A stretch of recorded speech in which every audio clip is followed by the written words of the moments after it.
Hey, good morning. Gonna move on to Hatchet Chapter 18. Let's see where Brian's at right now. Brian worked around the tail of the plane 2 more times, pulling himself along the stabilizer and the elevator. But there simply wasn't a way in. Stupid, he thought. I was stupid to think I could just come out here and get inside the plane. Nothing is that easy. Not out here. Not in this place. Nothing is easy. He slammed his fist against the body of the plane. To his complete surprise, the aluminum covering gave easily under his blow. He hit it again, and once more it bent and gave, and he found that even when he didn't strike it, but just pushed, it still moved. It was really, he thought, very thin aluminum skin over a kind of skeleton. And if it gave that easily, he might be able to force his way through. The hatchet. He might be able to cut or hack with the hatchet. He reached to his belt and pulled the hatchet out, picked a place where the aluminum gave to his push, and took an experimental swing at it. The hatchet cut through the aluminum as if it were soft cheese. He couldn't believe it. 3 more hacks, and he had a triangular hole the size of his hand. And he could see 4 cables that he guessed were the control cables going back to the tail, and he hit the skin of the plane with a frenzied series of hacks to make a still larger opening. And he was bending a piece of aluminum away from 2 aluminum braces in some kind when he dropped the hatchet. It went straight down past his legs. He felt it bump his foot and then go on down into the water, and for a second he couldn't understand that he had done it. For all this time, all the living and fighting, the hatchet had been everything. He had always worn it. Without the hatchet, he had nothing. No fire, no tools, no weapons. He was nothing. The hatchet had been him. And he had dropped it. He yelled it, choked on it, snarled cry of rage at his own carelessness. The hole in the plane was still too small to use for anything, and now he didn't have a tool. That was the kind of thing I would have done before, he said to the lake, to the sky, to the trees. When I came here, I would have done that. Not now. Not now. Yet he had, and he hung on the raft for a moment and felt sorry for himself, for his own stupidity.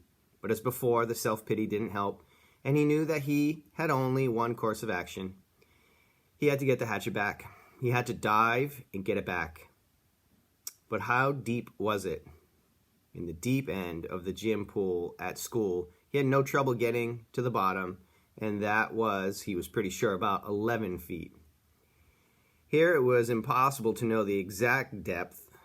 The front end of the plane, anchored by the weight of the engine, was obviously on the bottom, but it came back up at an angle so the water wasn't as deep as the plane was long. He pulled himself out of the water so his chest could expand, took 2 deep breaths, and swiveled and dove, pulled his arms, kicking off the raft bottom with his feet. His first thrust took him down a good 8 feet, but the visibility was only 5 feet beyond that, and he could not see bottom yet. He clawed down 6 or 7 more feet, the pressure pushing in his ears until he held his nose and popped them. And just as he ran out of breath and headed back up, he thought he saw the bottom, still 4 feet below his dive. He exploded out of the surface, bumping his head on the side of the elevator when he came up, and took air like a whale, pushing the stale air out until he wheezed, taking in new. He would have to get deeper yet and still have time to search while he was down there. Stupid, he thought once more, cursing himself. Just dumb. He pulled air again and again, pushing his chest out until he could not possibly get any more capacity. Then took one more deep lungful, wheeled, and dove again. This time he made an arrow out of his arms and used his legs to push off the bottom of the raft.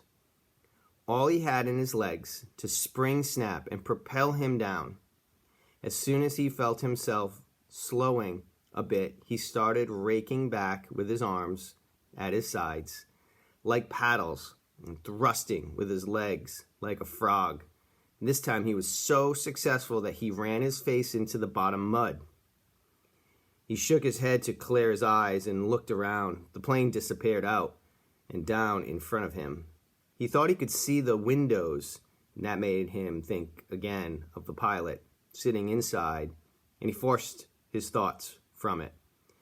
But he could see no hatchet. Bad air triggers were starting to go off in his brain, and he knew he was limited to seconds. But now he held for a moment and tried moving out a bit, and just as he ran out of air, knew that he was going to have to blow soon, he saw the handle sticking out of the mud. He made one grab, missed, reached again, felt his fingers close on the rubber, clutched it, and in one motion slammed his feet down into the mud and powered himself up. But now his lungs were ready to explode, and he had flashes of color in his brain, explosions of color, and he would have to take a pull of water, take it into his lungs, just as he opened his mouth to take it in, to pull in all the water in the lake. His head blew out of the surface and into the light. Ugh. It was as if a balloon had exploded. Old air blew out of his nose and mouth, and he pulled new in again and again, reached for the side of the raft, hung there, just breathing until he could think once more. The hatchet clutched and shining in his right hand.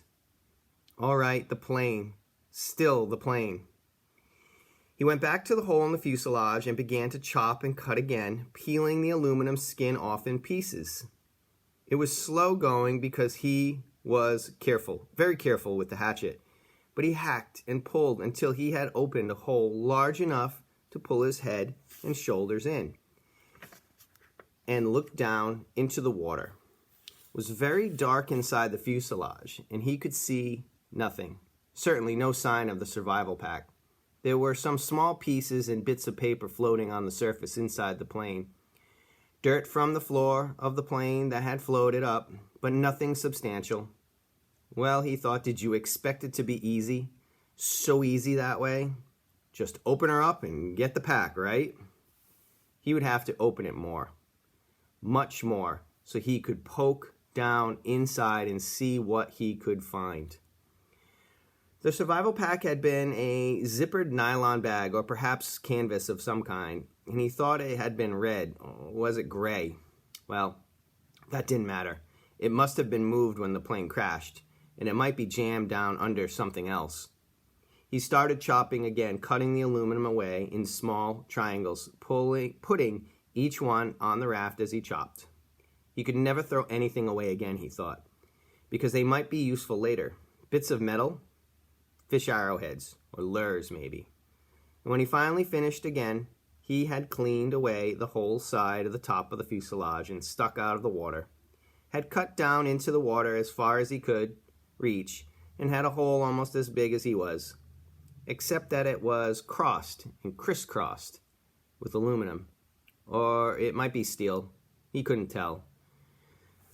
Braces and formers and cables. It was an awful tangled mess, but after chopping some braces away, there was room for him to wiggle through and get inside. He held back for a moment, uncomfortable with the thought of getting inside the plane. What if the tail settled back to the bottom and he got caught and couldn't get out? It was a horrible thought, but then he reconsidered. The thing had been up now for 2 days, plus a bit, and he had been hammering and climbing on it, and it hadn't gone back down. It seemed pretty solid. He eeled in through the cables and formers, wiggling, pulling until he was inside the tail with his head clear of the surface of the water and his legs down on the angled floor. When he was ready, he took a deep breath and pushed down along the floor with his legs, feeling for some kind of fabric or cloth, anything, with his bare feet. He touched nothing but the floor plates. Up, a new breath. Then he reached down to formers underwater and pulled himself beneath the water, his legs pushing down and down, almost to the backs of the front seats and finally on the left side of the plane. He thought he felt his foot hit cloth or canvas. Up for more air, deep breathing, then one more grab at the formers and pushing as hard as he could. He jammed his feet down and he hit it again, definitely canvas or heavy nylon. And this time when he pushed his foot, he thought he felt something inside it, something hard. It had to be the bag, driven forward by the crash. It was jammed into the backs of the seats and caught on something. He tried to reach for it and pull, but didn't have the air left and went back up for more. Lungs filled with great gulps. He shot down again, pulling on the formers until he was almost there. Then wheeling down, head first, he grabbed at the cloth. It was a survival bag. He pulled and tore at it to loosen it, and just as it broke free and his heart leapt to feel it rise, he looked up above the bag in the light coming through the side window, the pale green light from the water. He saw the pilot's head, only it wasn't the pilot's head any longer. The fish. He'd never really thought of it, but the fish he had been eating all this time had to eat too. They had been at the pilot all this time, about 2 months, nibbling and chewing, and all that remained was the not quite clean skull. And when he looked up, it wobbled loosely. Too much, too much! His mind screamed in horror, and he slammed back and was sick in the water. Sick so that he choked on it, tried to breathe water, and could have ended there. Ended with the pilot where it almost ended when they first arrived, except that his legs jerked. It was instinctive, fear more than anything else, fear of what he had seen. But they jerked and pushed, and he was headed up when they jerked, and he shot to the surface, still inside the birdcage of formers and cables. His head slammed into a bracket as he cleared, and he reached up to grab it and was free, in the air, hanging up in the tail. He hung that way for several minutes, choking and heaving and gasping for air, fighting to clear the picture of the pilot from his mind. It went slowly. He knew it would never completely leave. But he looked to the shore, and there were trees and birds. The sun was getting low and golden over his shelter, and when he stopped coughing, he could hear the gentle sounds of evening, the peace sounds, the bird sounds, and the breeze in the trees. The peace finally came to him, and he settled his breathing. He was still a long way from being finished, had a lot of work to do. The bag was floating next to him, but he had to get it out of the plane and onto the raft, then back to shore. He wiggled out through the formers. It seemed harder than when he came in, and pulled the raft around. The bag fought him. It was almost as if it didn't want to leave the plane. He pulled and jerked, and it still wouldn't fit, and at last he had to change the shape of it, rearranging what was inside by pushing and pulling at the sides until he had narrowed it and made it longer. Even when it finally came, it was difficult, and he had to pull first at one side, then another, an inch at a time, squeezing it through. All this took some time, and when he finally got the bag out and tied on top of the raft, it was nearly dark. He was bone tired from working in the water all day, chilled deep, and he still had to push the raft to shore. Many times he thought he would not make it. With the added weight of the bag, which seemed to get heavier by the foot, coupled with the fact that he was getting weaker all the time, the raft seemed barely to move. He kicked and pulled and pushed, taking the shortest way straight back to shore, hanging to rest many times, then surging again and again.